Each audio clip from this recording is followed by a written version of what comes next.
Բարև ձեզ սիրելի հայրենակիցներ, մի փոքր սպասենք և սկսենք մեր այսօրվա եթերը։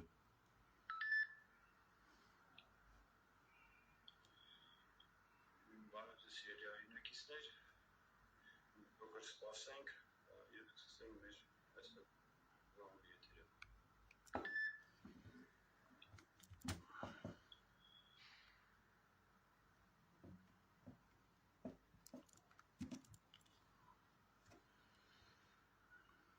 Երկու րոպե սպասենք ու սկսենք։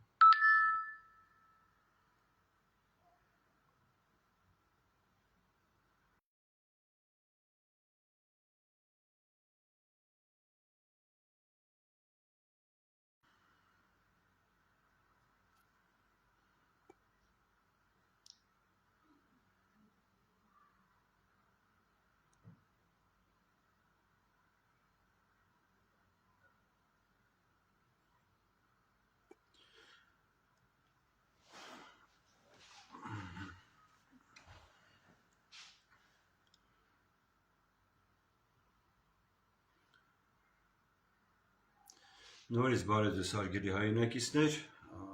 այսօրվանից արդեն մենք սկսենք մեր ուղիղ եթերները շարունակենք, այսինքն սկսել ենք տեխնիկական խնդիրների պատճառով մի քանի օր ընդմիջում տվեցինք, դադար տվեցինք, մինչև տեխնիկական խնդիրները լուծեցինք։ Հիմա մեր եթերները ուղիղ հեռարձակմամբ TikTok-յան հարթակում են, Facebook-յան հարթակում, YouTube-յան հարթակում և Telegram հարթակում։ Միաժամանակ բոլոր հարթակներում հիմա եթերը գնում է, ցանկացած հարցի դեպքում խնդրում եմ գրել հաղորդագրություն կամ կարող եք հաղորդագրություն ուղարկել նաև WhatsApp հեռախոսահամարին, հիմա համարը կթելադրեմ, +374 99 91 08 17, կրկնում եմ, +374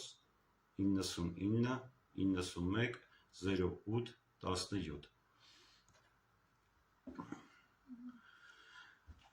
Ինչի մասին է ուզում այսօր մենք խոսենք։ Ժորժ ջան, շատ են զանգեր գալիս տարբեր թեմաների շուրջ, թե ծրագրերի, թե ապագայի, թե այն ինչ որ այսօր կատարվում է մեր երկրում։ Երկու բառով ասեմ, որ երկրում կատարվելիքը մենք մեկնաբանության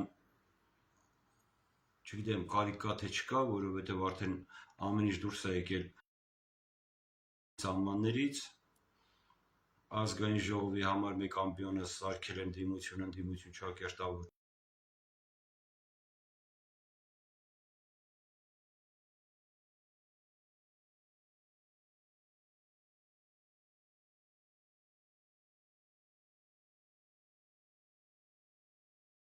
Ինչ որ այսօր կատարվում է, մի փոքր դժվար է, որովհետև առանց այլ բառապաշարի հնարավոր չի դա անել։ Դրա համար փորձենք այդ մեկնաբանություններից մի փոքր զերծ մնանք, բայց մի փոքր անդրադարձ կատարենք, թե մեր տեսլականը ինչպիսին է ու ինչ է կատարվում այսօր իրականում։ Մեր տեսլականով այսօր իրականում կատարվում է հետևյալը, որ այսօր ընդդիմությունը իր բոլոր ուժերը օգտագործում է, որպեսզի ինչպես վերարտադրվի նախկին իշխանությունը, այնպես էլ իրենք նույն կազմով, նույն թվով ներկա գտնվեն ազգային ժողովում։ Փաստերը շատ են, մեկը չի, մի քանիսը չի։ Մենակ մի բան, որ Փաշինյան Նիկոլը ասում է, եկեք դեբատների, դուք երկուսով ես մենակ, ու այն մյուս կողմից արձագանք չկա, գրեթե արձագանք չկա, դա խոսում է դրա մասին։ Այսինքն մի անգամ Սարգսյան Սերժը ասեց Նիկոլը ճիշտ է, ես սխալվեցի, հիմա երկրորդ փուլն է գնում նույն սխալվելու։ Ուղղակի ուզում եմ, որ այս պահը մենք իրար հասկանանք, որ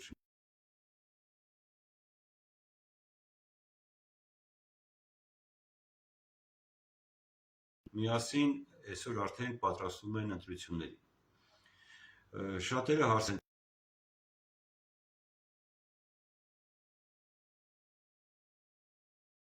ընտրություններից առաջ սա առնետները արդեն ասում դուրս են եկել, սկսել են հայտարարություններ կատարել, եթերներ մտնել եւ այլն։ ինչ որտեղ համամիտ եմ բոլորիդ հետ, որովհետև նախընտրական փուլում արդեն բոլորը խառնվել են իրար, ամեն մեկը իր թևն է ուզում առաջ տանի եւ այլն։ Ի տարբերություն իհարկե մենք նման խնդիր չունենք, մենք այս ձևաչափով փորձում ենք ներկայացնել այն ծրագրերը, որոնք որ ցանկացած եկող իշխանություն, ով ուզում է լինի, օգտագործելով այս ծրագրերը կարող է բերի երկրին մեծ հաջողություններ։ Եվ երկրորդ, նայեք, միացած խնդիրներ մենք ունենք, որ պիտի կարողանանք քաջ հասկանալ, եթե Նիկոլը 3-րդ անգամ վերարտադրվի, սա կլինի իմ կարծիքով արդեն Հայաստանի վերջը։ Մեկնաբանեմ ինչի համար եմ սենց ասում։ Եկեք փաստերն նայենք։ 2018 թիվ մինչև 21 թիվ առաջին ընտրություններ, 19 թիվա 21 թիվ ունեցան 44 օրյա պատերազմ Արցախի շրջափակում, որոշակի տարածքների կորուստ։ 21 թվին երկրորդ ընտրություններ, ընդհանրապես Արցախը դարձավ Ադրբեջանի մաս, այլևս Հայաստանի Հանրապետությունը Արցախի հետ կապված ոչ մի խնդիր առնչություն ախր չի ուզում ունենա, ու ի վերջո մենք այսօր գալիս ենք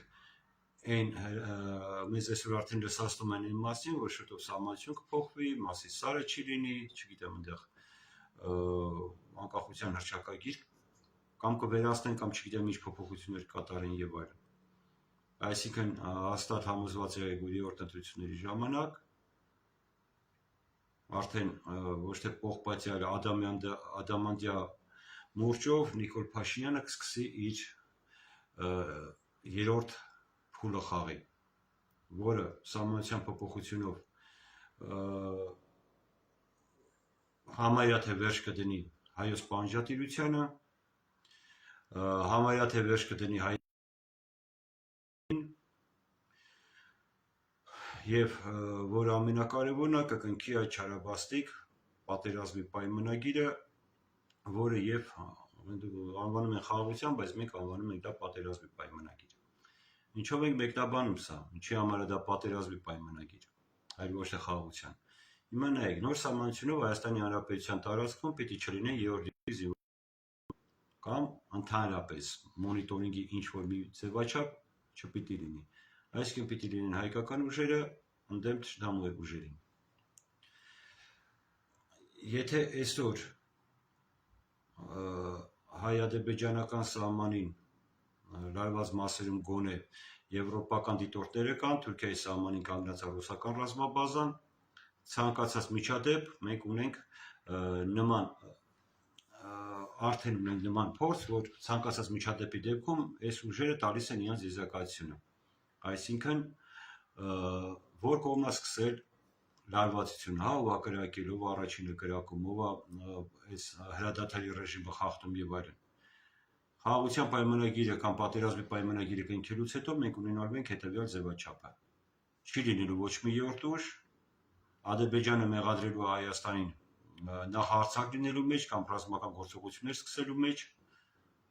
այստեղից ինչքան էլ ուզում են հերքեն։ Դուրս է գալիս մեր խոսքը Ադրբեջանի խոսքի դեմ, Նիկոլ Փաշինյանի խոսքը Ալիևի խոսքի դեմ։ Եկեք հիմա մի փոքր այս մասի վրա երբ պատկերացնենք ու կհասկանանք, որ Նիկոլ Փաշինյանի խոսքը Ալիևի խոսքի դեմ համարյա թե առ-ոչինչ է։ Գրեթե առ-ոչինչ, դա փաստ է։ Մենք չենք կարող այդ փաստից հեռու գնանք։ Ու ստեղ ինչ է դուրս գալիս, Ադրբեջանը ունենում է սովորական քարտ բլանշ, որպեսզի սկսի ռազմական գործողություններ։ Ու չկա 3-րդ մի ուժ, որը կարող է դրա դիմաց կանգնել։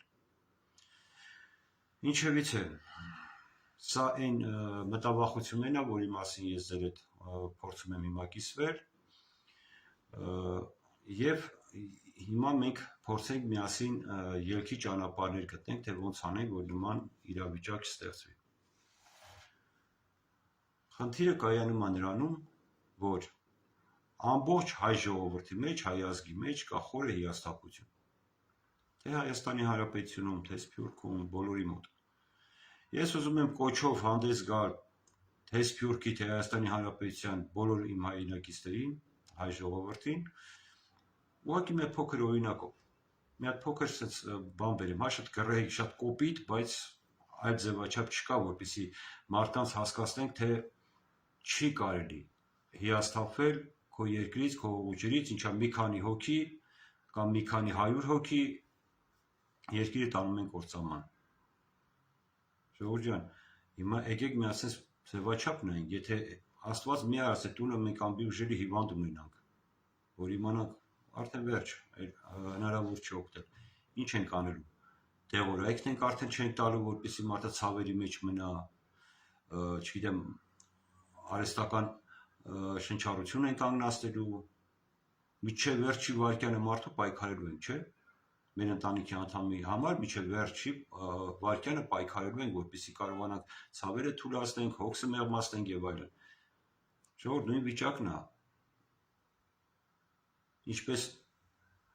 մենք մեր հայրենիքի երեխաներն ենք, հայրենիքն է մեր ծնողն է։ Հաշվեք, որ մեր ծնողը նման ծանր իրավիճակի մեջ է։ Ինչ անենք, թողնենք, ասենք, թող ցավերի մեջ գարարվելով մահանա։ Ինչի մասն ենք խոսում։ Ումից ենք հիասթափվում, ումից ենք նեղանում, ոնց կարող մարդը իր երեխայից կամ իր ծնողից հիասթափվի։ Ես դա նորմալ երևույթ չեմ համարում ու չեմ կարծում, թե ինչ-որ մեկը դա նորմալ կհամարի։ Ոնց կարելի է հիասթափվել դու քո ծնողից, այն հողուջերից, որը քեզ ծնել, մեծացրել է ու հասցրել է այսօրվա։ Ինչ վերաբերում է մեր Հայաստանի Հանրապետության Հայաստանում բնակվող մեր հայրենակիցներին։ Ժողովուրդ ջան, արցախցիք տեղ ունեին գալու, դուք ուր եք գնալու, իսկ մենք ուր են գնալու։ Արցախցիք տեղ ունեին, հայրենիք ունեին, եկան հայրենիք, լավ է, վատ է, ինչ որ է կարողանում են յոլա գնալ։ Եթե սկսվեց մեծ պրոբլեմը, մենք ուր են գնալու։ Որ կողմ, ով է մեզ ընդունելու, որ երկիրը։ Այսօր ձեզ պառակտում են, հասկացեք, ռուսամետ, եվրոպամետ, չգիտեմ դե չինամետ, նիկոլական, քոչարյանական, սերժական, սրանական, նրանական, ժողովուրդ դրանով եք պառակտվում։ Մի նայեք, ոչ Ռուսաստան, ոչ Ամերիկա, ոչ մի տեղ ընդհանրապես, ոչ մի երկիր այս աշխարհում չի կարող լինի մեզ բարեկամ։ Ոչ մեկ ընդհանրապես։ Կա շահերի համընկնում։ Եթե շահերը կհամընկնեն, բոլորն էլ մեզ լավ բարեկամ կլինի։ Շահերը չեն համընկնի, ոչ մեկ մեզ բարեկամ չի լինելու։ Հա, կարող է թշնամի չլինեն, բայց բարեկամ չեն լինի։ Դա փաստ է։ Չկա աշխարհում իրար բարեկամ պետություններ, չի լինում։ Կա շահերի փոխանցում։ Իրար շահերը համընկնում են, ուրեմն նորմալ հարաբերություններ չեն համընկնի, այդ օրվանից հարաբերությունները կփչանան։ Մի պառակտեք, ժողովուրդ։ 2018-ից 2025 ժամանակահատվածում ընտանիքների մեջ ընտանիքներն են պառակտում։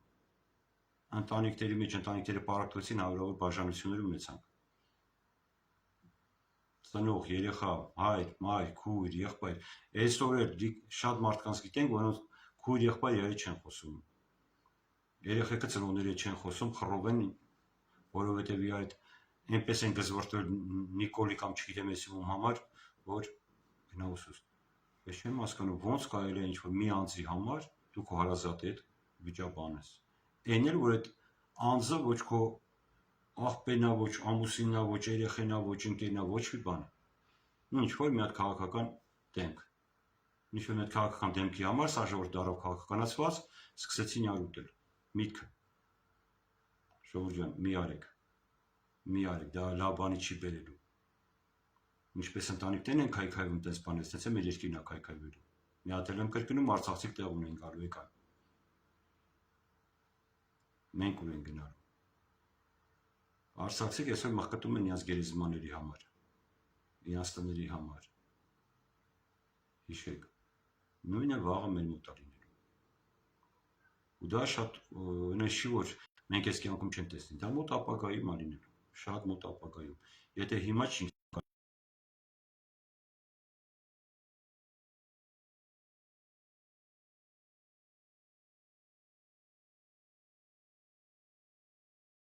ցիկով հույս ու լույս կբացի, որպեսզի մարդիկ սկսեն նորից հավատալ։ Ամենակարևորը, որ հայ ժողովուրդը նորից սկսի հավատալ, որ կան ձևաչափեր, որոնց միջոցով մենք շատ արագ կարող ենք դառնալ այնպիսի մեծ հզոր պետություն, վերականգնվենք, վերակերտվենք եւ այնպես հզորանանք, որի մասին նույնիսկ երազելն անհնարին էր։ Այս ծրագիրը մշակված են շատ երկար տարիներ, մոտ 17-18 տարի, մշակված են եւ հավանություն են ստացել շատ լուրջ մասնագետների կողմից, նույնիսկ մի քանի տնտեսական մասով միջազգային հեղինակություն ունեցող մասնագետների կողմից, որոնք հիմա մենք փորձենք մեր այս եթերների ընթացքում ստիպված ամենօրյա ռեժիմով, որպեսզի ինչքան կարողանանք շատ ինֆորմացիա տանք, ուղղի եթերների ֆորմատով, հարց ու պատասխանի ֆորմատով կարողանանք ինչքան հնարավոր արագ ձեզ ինֆորմացնենք, որպեսզի այդ հիասթափությունը, այդ պառակտումը մի փոքր հեռանա ձեզանից, արդեն հավատակ, որ հնարավոր է ամեն ինչ վերականգնել, վերակերտել, գնալ առաջ, հզորանալ, տնտեսական բոլոր խնդիրները լուծել, սոցիալական եւ այլն։ Նախ ինչպես հասնել նրան, որպեսզի հասարակությունը կարողանա համախմբվի, միաբանվի։ Սա շատ կարևոր հարց է։ Երբ որ հայ ազգը միաբանվեց, դարձավ մեկ մարմին, նրան հաղթելը շատ դժվար է։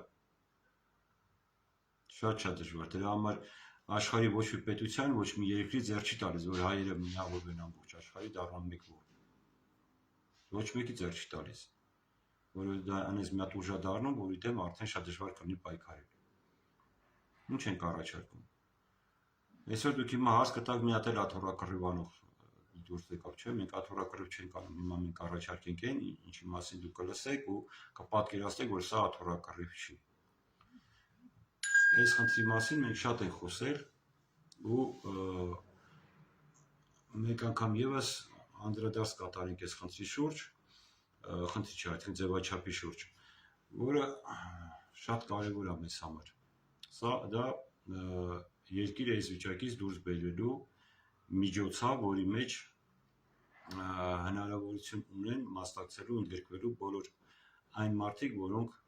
քաղաքականապես գրագետ են, հոգեպես պատրաստ եւ այլն։ Մենք առաջարկում ենք ստեղծել հայափրկության կոմիտե։ Անունը աշխատանքային է, կոմիտեն ձևավորելու ժամանակ կարա փոխի ձևաչափը, թե կոմիտեն փոխի այլ անվամբ, հայափրկություն այլ անվամբ եւ այլն։ Այսինքն մեկ կոմիտե, որտեղ կմասնակիցը կլինեն 75 անձ, բոլորը անկախ, ամեն մեկը մեկ ձայնի իրավունքով։ Հիմա այստեղ խնդրում եմ մի հատ հասկացեք, որ ստեղ արդեն չկա պաշտոնակռիվ։ 75 մարդ հավաքվում են մեկ կլոր սեղանի շուրջ եւ 75 գլուխ սկսում է մտածել երկիրը այս վիճակից դուրս բերելու մասին։ Այսինքն մեկ գլուխը չի մտածում, մտածում է մի քանի տասնյակ գլուխներ ու սխալվելու հավանականությունը 75 անգամ ավելի քիչ է, քան թե մեկ գլխի կայացած որոշումները։ Դրա համար մենք միշտ խոսում ենք դրա մասին, որ մեր խնդրեմը, մեր պայքարը պիտի սխալ ուղղությամբ են գնում։ Մենք գնում ենք պայքարի անձերի դեմ, ժողովուրդը անձերը կապ չունեն։ Ուզում եք անուն Նիկոլ դրեք, Սերժ դրեք, Քոչարյան դրեք, ինչ ուզում եք դրեք, անձերը կապ չունեն, եթե դուք այսօր ունեք նման պետական կառավարման մոդել։ Մեր պայքարը պետական կառավարման մոդելի դեմ է, ու ես կոմիտեի ձևավորման եւ ձևաչափման հենց պետական կառավարման մոդելի դեմ պայքարն է, որի մասին հեսա կխոսենք։ Ուրեմն ովքեր են այս 75 մարդիկ, որոնք մենք պատկերացնում ենք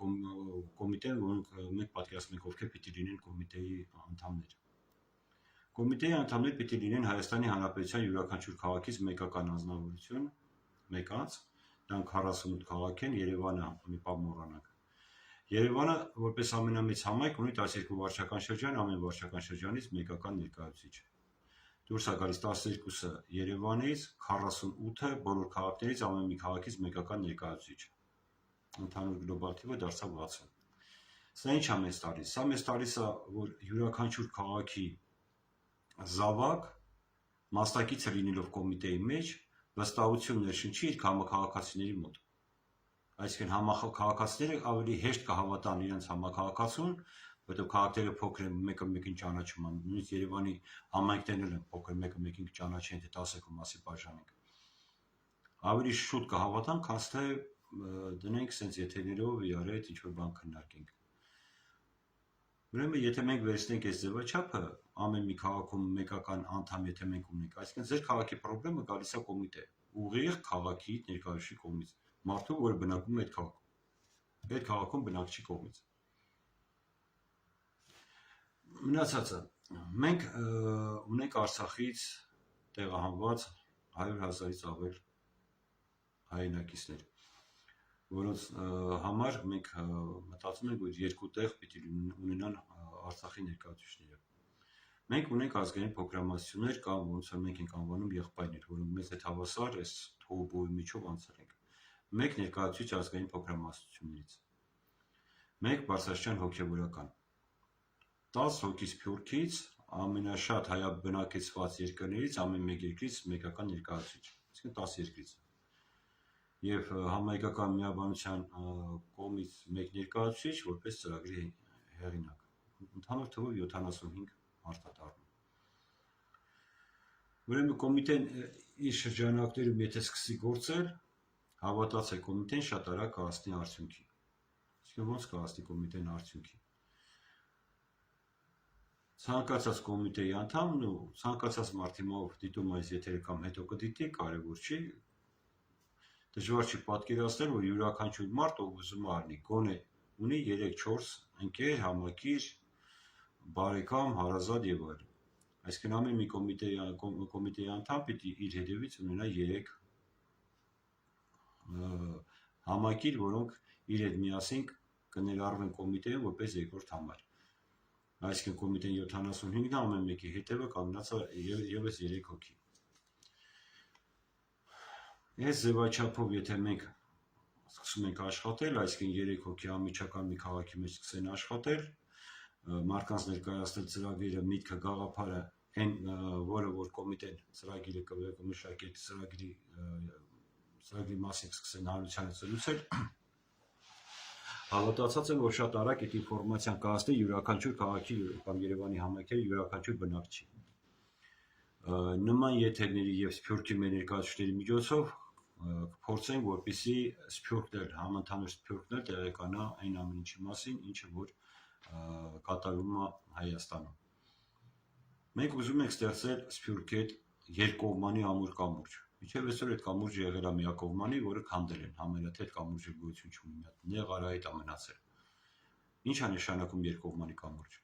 Միակողմանի, երբ որ միայն Սփյուռքից ստանում էին, փոխադարձ ոչ մի բան չէին տալիս, հիմա ասում ենք հոп, հերիքա։ Հայաստանի Հանրապետությունը պիտի տա Սփյուռքին, Սփյուռքը պիտի տա Հայաստանի Հանրապետությանը։ Այսինքն մենք պիտի օգնենք մեր Սփյուռքին։ Սփյուռքը մեր համար շատ արել է, այսօր շատ անշնորհակալներ այսօր ասում են ինչ արել, որ 2 կոպեկ փողն ուղարկել են։ Այդ 2 կոպեկ փողի համար մարդիկ շատ են քարտեն, հավատացեք։ Եթե կարում եք այդ 2 կոպեկ փողը աշխատեք, դենա ոնց եք աշխատում։ Եթե աշխատում եք, դուք էլ դնեք, քիչ եք դնում։ Հավատացեք, Սփյուռքը շատ արել, շատ։ Իա հնարավորությունից ես կասեմ մի բան լավ է։ Դրա համար այսօր Հայաստանի Հանրապետությունը պիտի օգնի Սփյուռքին, Սփյուռքը պիտի օգնի Հայաստանի Հանրապետությանը, ու ստեղծվի այդ երկկողմանի կամուրջը, թե ինչպես դա մի փոքր ուշ կամ հաջորդ եթերների ժամանակ դրա մասին ավելի մանրամասն կխոսենք։ Հիմա ինչ վերաբերում է կոմիտեի գաղափարին, կոչս բոլոր ցանկացողներին, ովքեր կցանկանան հայափրկության գործընթացի մեջ մտնեն, որպեսզի այս գործընթացը շատ արագ կազմակերպվի ու սկսենք աշխատել, խնդրեմ իմ հեռախոսի համարը նշել եմ, գրել եմ, կարող եք զանգել, կարող եք հաղորդագրություն ուղարկել, կամ այն եթերը որտեղ որ դուք ինձ տեսնում եք, կարող եք այդտեղ հաղորդագրություն գրել, ես ձեր հետ կապնում եմ։ Մի վարքյան հարց ունենք։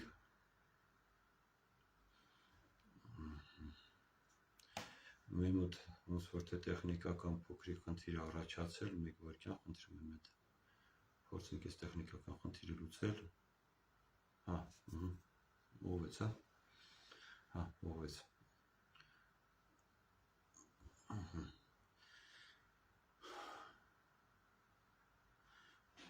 Ուրեմն կոմիտեի հետ կապված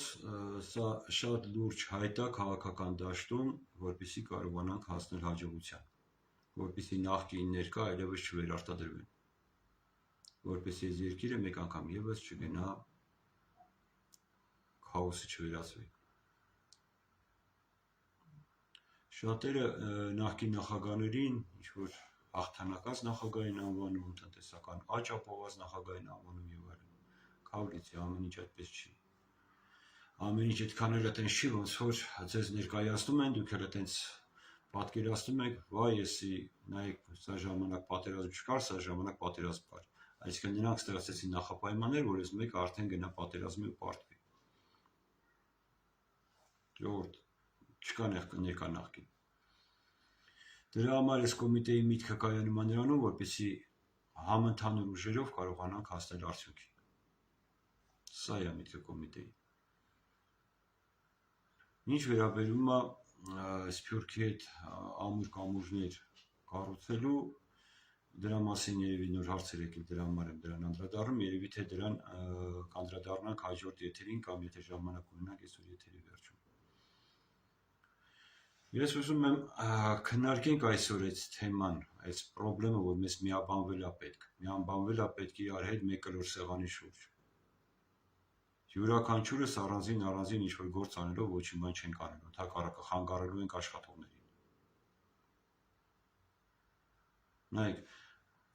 օրինակ, ասես պրիմիտիվ օրինակ Բագրատ Սրբազան, ինչ արեց, օգնեց։ Այդքան մարդ փողոց դուրս եկան եւ այլն, ինչքան քաղաքական ուժ կար համարյա միացավ Բագրատին։ Օգնեց։ Չէ, ընդհակառակը խանգարեց Բագրատի շարժումից հետո ժողովուրդը մի այլ կարգի հիասթափություն են ապրել։ Մի այլ կարգի։ Այսինքն ջուլոցրեց իշխանությունների ջաղացին։ Հիմա եկեք հասկանանք։ Հիմա փորձենք հասկանանք ինչ արեցին։ Ինչ եղավ։ Բագրատը այդքան արևին ինչ-որ բաներ իր անում։ Ինչ դուրս եկավ։ Վերջը կանգնեցինք կոտրած տաշտակի առաջ, որ մարդիկ եթե 50%-ով են հիասթափվել, հիմա 95%-ով հիասթափվեցին։ Այսինքն ցանկացած նման շարժում բերում է մի հատ խնդրի, որ ժողովրդին ավելի է հիասթափացնում։ Ելնելով կոմիտեի ձևաչափից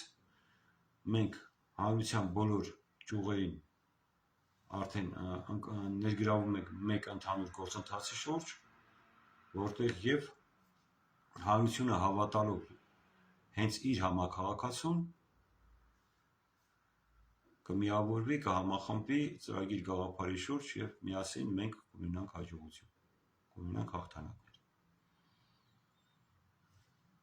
Մի վարքյան հարցը եկել մտնեմ, օրինակ ինչ ձևաչափ եք տեսնում։ Ձևաչափի մասին խոսում է հիմա հայապետության կոմիտեն այն ձևաչափը, որը կարող է բերի այս ժողովրդին հաղթանակի, ոչ միայն այն հաղթանակին, որը որ մենք այսօր մտածում ենք այն մի հատ անձելի կհաղթի ու վաղը մյուս օրը նորից նույն կոտրած տաշտակի առաջ են կանգնելու։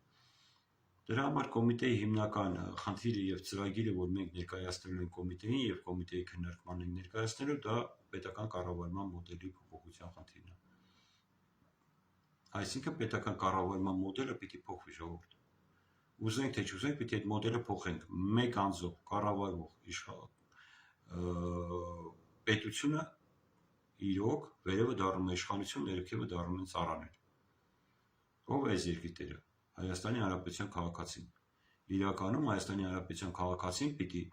նշանակի կառավարիչներ, որոնք կառավարեն իր ունեցվածքը, այլ ոչ հակառակը։ Նշանակի իշխաններ, որ տիրեն իրենց ունեցվածքին։ Մենք այսօր ունենք իշխաններ, որոնք տիրում են մեր ունեցվածքին, ինչ ուզում են անում են։ Պիտի լինի հակառակը, մենք պիտի նշանակենք կառավարիչներ, որոնք պիտի կառավարեն մեր ունեցվածքը, այլ ոչ թե տիրեն։ Կառավարելու դեպքում մենք եկամուտ ենք ստանում եւ երբ որ տիրում են, իրանք մեզ գրպանից հանում, տանում են։ Մեր գրպանից հանում են, տանում են, հասկանում եք, որովհետեւ տիրում են։ Մեկ վարքյան ոնց որ էլի հարց կա։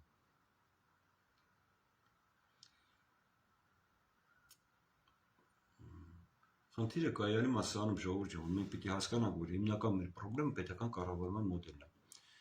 Ինչ մոդել ենք առաջարկում պետական կառավարման, որպեսզի մենք այս խնդիրներից կարողանանք արագ դուրս գալ։ Մենք առաջարկում ենք անկուսակցական պետական կառավարման մոդել։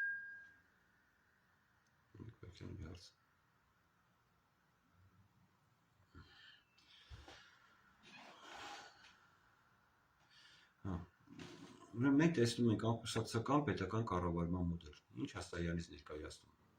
Այսինքն ստեղծել մի համակարգ, որտեղ կլինի բազմա բուրգանի պետական կառավարման մոդել։ Այսինքն անկախ դատաիրավական համակարգ, անկախ օրենսդիր համակարգ, անկախ ուժային կառույցներ, անկախ կառավարություն, անկախ նախագահի ինստիտուտ եւ այլն,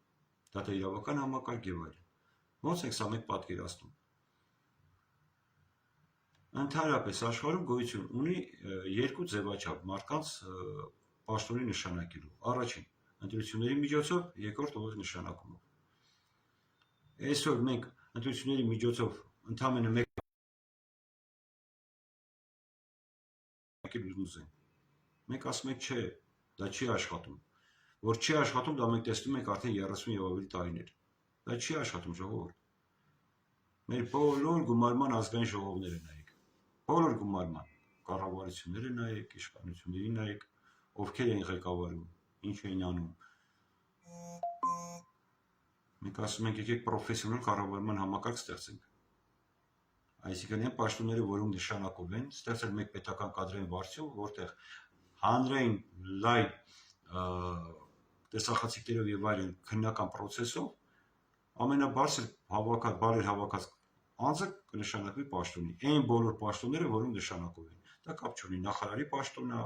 հավաքարարի պաշտոնը, չգիտեմ, ավագ մասնագետի պաշտոնը եւ այլն։ Այսինքն ով ասեց, որ եթե դուք իմ հետ ինչ որ վարչապետի կամ նախագահի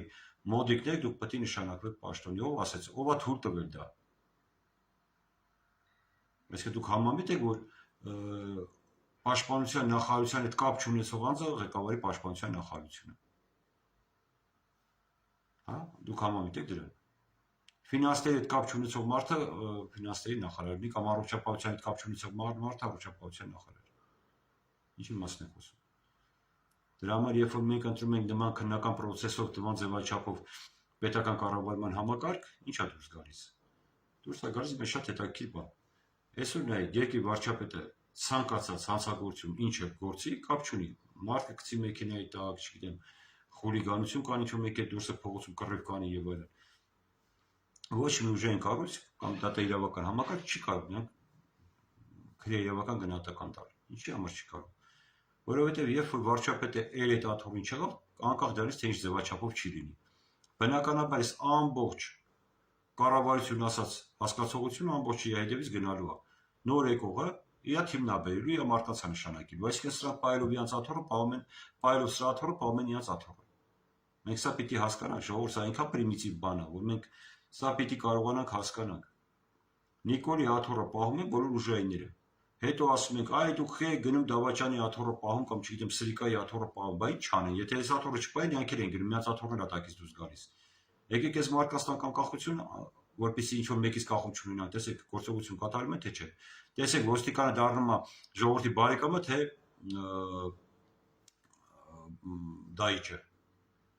Եկեք փորձեք, տեսեք, հա ոստիկանի տվեք հնարավորություն, որ ինքը անօրինական հրաման չկատարի, ցանկացած ոստիկանի, որ ինքը անօրինական հրաման չկատարի եւ այդ ոստիկանը լինի պրոֆեսիոնալ, որ անցել է նշանակվել է ոստիկան քննական process-ով։ Տեսնենք այդ ոստիկանը կլինի հասարակության բարեկամը, թե դայիճը։ Հասկանում եք, համակարգը կփոխվի ամբողջությամբ։ Այսինքն վերևից անօրինական ուղիղ հրամաններ ոչ մեկի չի տրվի ու ոչ մեկ չի կատարի այդ անօրինական հրամանները։ Հիմա խեն կատարում, որովհետև եթե չկատարենք, աշխատակից կազատեն։ Այն դեպքում ինքը չես նշանակի, որ ազատես։ Այսինքն ոչ մի իշխանավոր, ոչ մի պաշտոնյա իրավասու չի աշխատելու ոչ մեկին ընդհանրապես։ Կա գոյություն ունի պետական կադրային վարչություն, որը անկախ մարմին է, ոչ մեկի հետ կապ չունի։ Այդ կադրային վարչությունը ոչ մեկի չի ենթարկվում ընդհանրապես։ Ինքը իա խորհրդին է ենթարկվում, միա ներսում։ Ինքը իա ներսում միա խորհրդին է ենթարկվում, ոչ մեկին։ Որ այս դեպքում ինքը լրիվ անկախ մարմին լինելով ոչ մեկի ձեռը տակել չի հանգիստ աշխատում։ Մարդկանց նշանակում է, եթե պետք է մարդիկ անգործունակ են, գրում են պետական կադրային վարչություն, անցակացում աշխատանքային ստուգումներ, եթե բացահայտվում որ այդ մարդը իրոք անգործության է մատնում կամ չի աշխատում կամ ինչ որ խնդիրներ կա, այդ մարդուն աշխատանքից ազատում են եւ թափուր փաստիկի համար նոր հայտ ներկայացնում, որպեսզի ընտրություններ լինեն, քննություն գնա, քննական process սկսվի։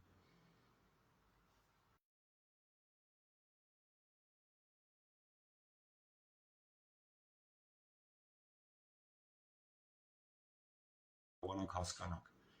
Այս թեման հասկանալով մենք կտեսնենք, որ փոխելով պետական կառավարման մոդելը մեր մոտ կյանքն է փոխվելու։ Ամբողջ մեր կյանքը փոխվելու է վայրկյանների ու աշխատած րոպեների ընթացքում։ Արդար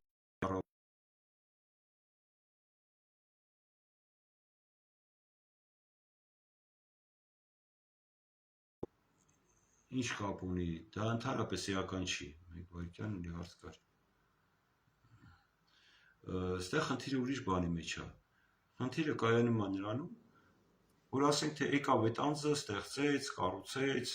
չգիտեմ, զարգացրեց, շենացրեց։ Ժողովուրդ ջան, եթե այս պետական կառավարման մոդելը մնա 10 տարի հետո այդ մարդը չի լինելու։ 8 տարի հետո չի լինելու, 5 տարի հետո չի լինելու, լավ 15 տարի հետո չի լինելու։ Էլի մի հատ հազար մեկը գալու է, որի անունը ստեղծած է էլի վաճառի։ Վրաստանի նայեք օրինակը ձեզ նվեր։ Շավարդնաձեի Սաակաշվիլին ստացավ Վրաստան, սարքեց, շինացրեց ամբողջը, նայեք ինչ Վրաստանա սարքեց Շավարդնաձեից հետո։ Հիմա նայեք վիճակը ոնց է, ինչ-որ բան փոխվել է, թե ընդհակառակը։ Սարքած իր մսակ վայելում են, վաճառում են, ինչ ուզում անում։ Խնդիրը ստեղ պիտի ման գալ խնդիրը, բայց եթե փոխում ես պետական կառավարման մոդել, դա հաջորդ 500 տարվա համար ծրագիր է, որ էլի ոչ մի անգամ ոչ մի բան չի լինի։ Տիգրան Մեծ ենք ասում, Տիգրան Մեծը սարքեց Սովետով Հայաստան, Տիգրանը մեռավ, դրանից հետո ինչ եղավ։ Ունեցանք մի բուռ հայրենիք Սովետով Հայաստանից։ Դրա համար կոմիտեի միտքը, գաղափարն ու գաղափարախոսությունը սրա մեջ է, որպեսզի հավաքվեն մարդիկ, որոնք ընդհանրապես աթոռի ձգտում չունեն։ Ունեն պետականաշինության ձգտում, միայն ու միայն պետականաշինության ձգտում, այլ ոչ թե աթոռի։ Այդ աթոռը ժամանակավոր է։ Հետո մարդ եթե ուզում է շատ վերևից ընկնի, որ ավելի ցավոտ լինի, հա թող գնան աթոռի, հետո վերևից ընկնելու շատ ավելի ցավոտ լինելու, քան թե ներքևից ընկնես։ Դրա համար ժողովուրդ ջան, մենք այս թեմայի շուրջ երևի մի քանի օր այս ավելի մանրամասն ներկայացնելու ձևաչափով փորձեմ դες տեղ հասցնեմ այն միտք ու գաղափարը, որը որ մենք մտածում ենք, որ մշակել ենք երկար ժամանակ, աշխատել ենք դրա վրա եւ այլն։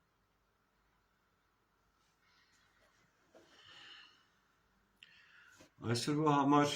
մոտավորապես այսքանն էի պատրաստել, եթե հարցեր կան խնդրեմ, հեռախոսի համարը մեկ անգամ եւս կրկնեմ +374 99 91 0817։ Սա WhatsApp հեռախոսահամարը, կարող եք զանգել, կարող եք գրել հաղորդագրություն, ձայնային հաղորդագրություն ուղարկել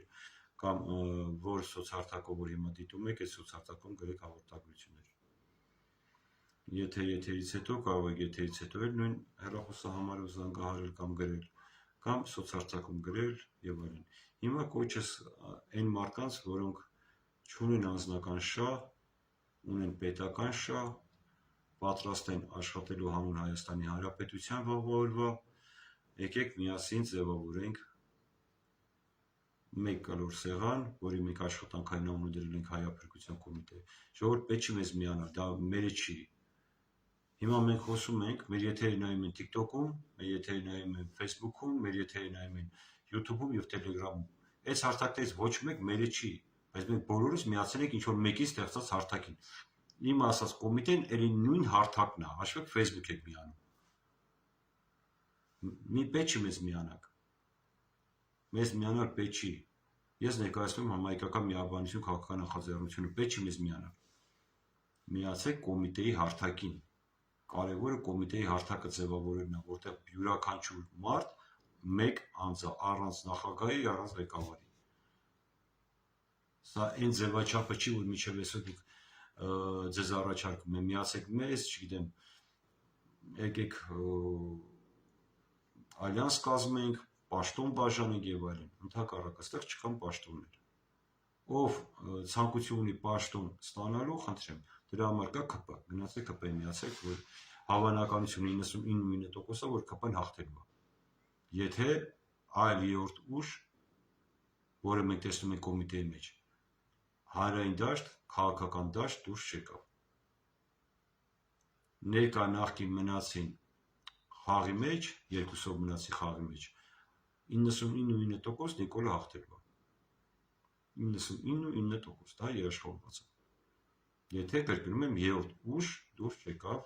ասպարեզ։ Հիմա մենք այդ երրորդ ուժը տեսնում ենք հայապրկության կոմիտեի մեջ։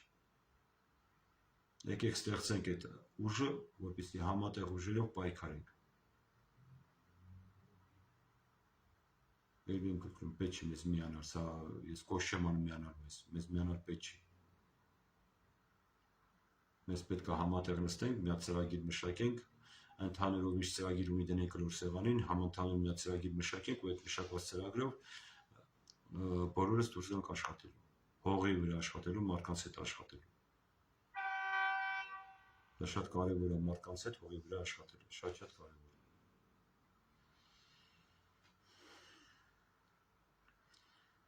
Ինչևից է այսքանով երևի այս թեման ես ավարտեմ։ Հիմա եթե հարցեր կան, խնդրեմ հարցեր ուղղեք, եթե ոչ, եթե դադարեցնենք, վաղը ժամը 10-ին մենք եթերում կլինենք, կփորձենք վաղը արդեն ավելի այլ թեմաների մասին մի փոքր խոսենք, Հայաստան-Սփյուռք հարաբերությունների մասին խոսել, տնտեսական զարգացման մասին խոսել եւ այլն։ Կփորձենք, բայց այսօր այն ցավալի իրավիճակն է, որ երկու կոչով եմ հանդես գալիս, որ համար առաջի կոչով ժողովուրդ ջան չի կարելի, Հայաստան-Սփյուռք չի կարելի հաստատել հայրենիքից։ Այդ հողը ջուրը մեղավոր չէ։ Այսօր Հայաստանի Հանրապետության քաղաքացիներին բոլորը մեղադրում եք Սփյուռքի մասին է խոսքը։ Այս չեն անում, ինչ չեն անում եւ այլն, ուղեղները վառածա եւ այլն։ Դուք ո՞նց եք ժողովուրդ լավ եք։ Սփյուռքից զանգում են, Ֆրանսիայից զանգում են, ասում են թշնամին թուրքը չի, Հայաստանում բնակող հայն է։ Ո՞նց եք ժողովուրդ, դուք լավ եք, իրոք լավ եք։ Ձեր ուղեղը չեն վառում։ Մեծ մասը Եվրոպայում ապրող մարդկանց մեծ մասը դարել է ինչ է դե տանտերի համը, Լևոն Շիրինյանը ինչ է, ասում է եթե Ռուսաստանի հետ պատերազմ լինի, թուրք-ռուսական պատերազմ լինի, ավտոմատը ձեռս ռուսների դեմ կկռվեմ։ Արա ձեր թշնամին ռուսը չի, ձեր թշնամին ամերիկան չի, Եվրոպան չի, ինգեր, ձեր թշնամին դուք եք ձեր մեջ։ Ամեն մարդ իր մեջ է իր թշնամին։ Ստեղծեք նորմալ դիվանագիտություն, տեսնենք հələ որ մեկն է մեզ թշնամի։ Այս բոլորիդ հետ համաձայն եմ։ Հրասեք մի հատ պետություն, որը մեզ ձեռից բռնե, մատից փուշը հանե։ Մի հատ պետություն ասեք, անուն տվեք։ Հեսա կասեն Անգլիան, ինչ արեք, մի հատ հրա Անգլիայի արածը նայեք ու չարածը նայեք։ Այս պատերազմի ժամանակ Ադրբեջանի կողքով էր, նույն Անգլիան չէր։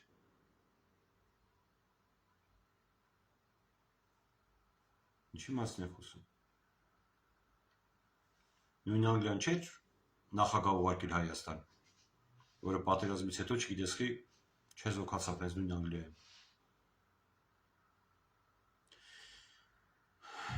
Ժողովուրդ ջան, իրոք իրավիճակը շատ ծանր է, մարդկանց մոտ այնքան ինֆորմացիայի հոսք է գալիս,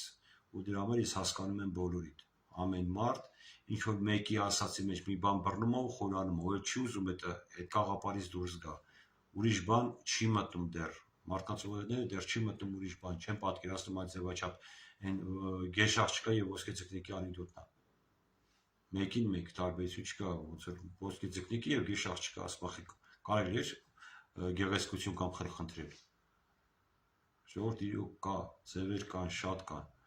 Այս մենակ մենք չենք, գիտեք, քանի հոգի, ինչքան մարդիկ կան, որոնք հնարավորություն ուղղակի չունեն ինչ որ մի բան անելու։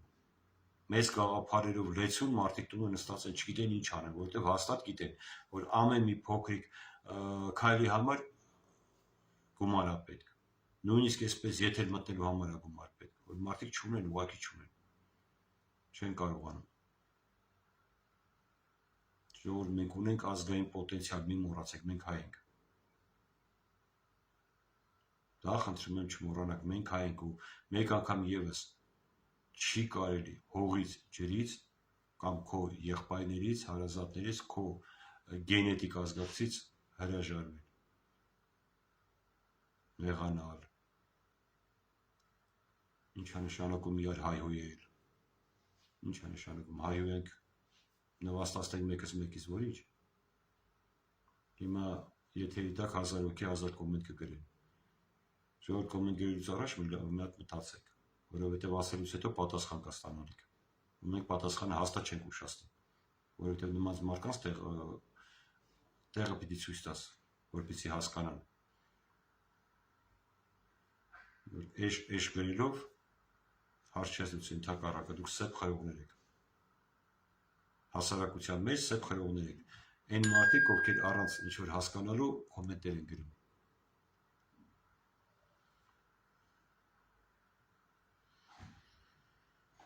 Ինչևից է, մենք արդեն 45 րոպե եթերում ենք,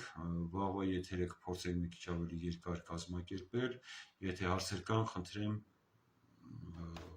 հարցերը տվեք, հասկանանք ինչ է։ Վաղը ժամը 22:00-ից 22:30 մենք էլի ուղիղ եթերի մեջ կլինենք, հայտարարությունը կտեղադրենք։ Մեկ վայրկյան։ Կարելի է հարց բարև ձեզ։ Կարելի է մի հարց կրթության ոլորտում էլի, քանի որ այսօր նայում ենք մեր կրթությունը ինչ վիճակում է, համացանցերում ինչեր է պատտվում, երեխաները ինչպես են ուսուցիչների հետ խոսում եւ այդպիսի շատ բաներ էլի, ձեր ծրագրերում կա այդպիսի մշակված ինչ-որ մի ձև, որ կարողանանք կրթությունը բերենք առաջի պլան, որ երկիրը կարողանանք զարգացնենք էլի, եթե կարելի է հարցեր կան, փոքր պատասխանեք էլի։ Շնորհակալություն հարցի համար, երևի թե հարցը լսեցիք, հարցը վերաբերում է կրթությանը եւ այս ժամը 22:00-ից 22:30 հարցը մենք լսեցինք, կրթության հետ էր կապված հարցը, ուրեմն միացենց բան ասեմ, կրթությունը պիտի սկսվի ծննդատնից, մանկապարտեզից, դպրոցից, բարձրագույն ուսումնական հաստատություններից վերջանա։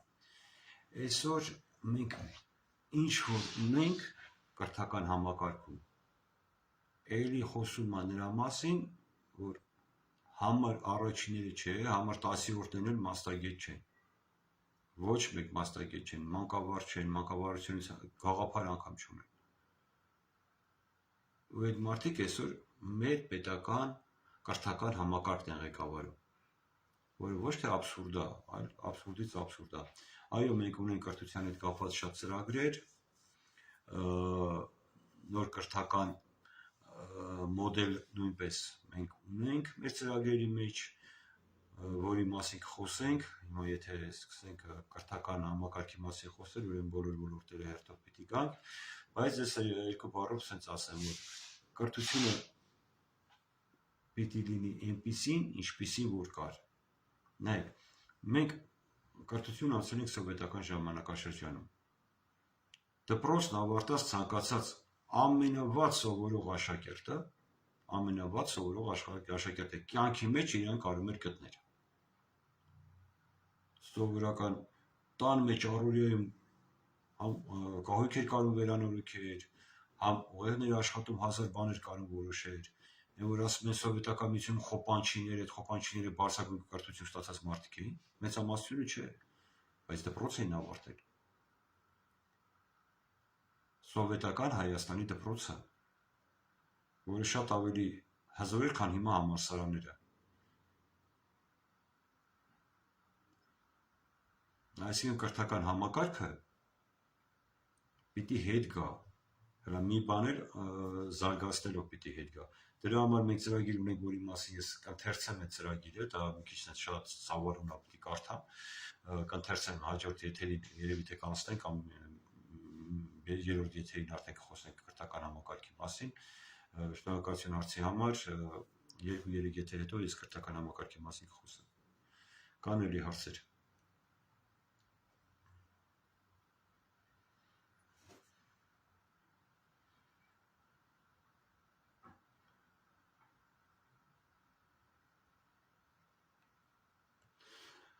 Դա ոնց որ թե հարցեր չկան, հուսով եմ, որ եթերը հետո նայելուց հարցեր առաջանից հետո ակտիվ մասնակցություն կունենաք, հուսով եմ, որ եթե կլսեք ու պատկերացնեք, որ թեման արդիական ու հետաքրքիր, խնդրում եմ եթերը տարածեք, որպեսզի հաջորդ մեր հանդիպմանը ավելի շատ մարդիկ մասնակցեն մեր եթերին, ավելի շատ հարցուպատասխան լինի, որովհետև հարցուպատասխանի միջոցով մենք ավելի շատ արագ կարող ենք ձեզ ներկայացնել այն ծրագիրը, որի մասին մենք այսքան խոսեցինք։ Ամփոփելով այսօրվա եթերը մեկ անգամ ևս շնորհակալություն խնդրել ուշադրության համար։ Վաղ կհանդիպենք 22:00-22:30 րոպե Երևանի ժամանակով։ Մինչ այդ, եթե ունեք հարցեր, հարցադրումներ կամ ինչ-որ խնդիրներ, որոնք ցանկանայիք, որ բարձրաձայնենք, խնդրեմ WhatsApp-ի համարը մեկ անգամ ևս կկրկնեմ, չնայած էջի մեջ էլ է տեղադրված, +374 99 91 08 17։ Կրկնում եմ, +374 99 91 08 17։ Շնորհակալություն ուշադրության համար, մինչ վաղը։ Ստեսնուն ձեզ։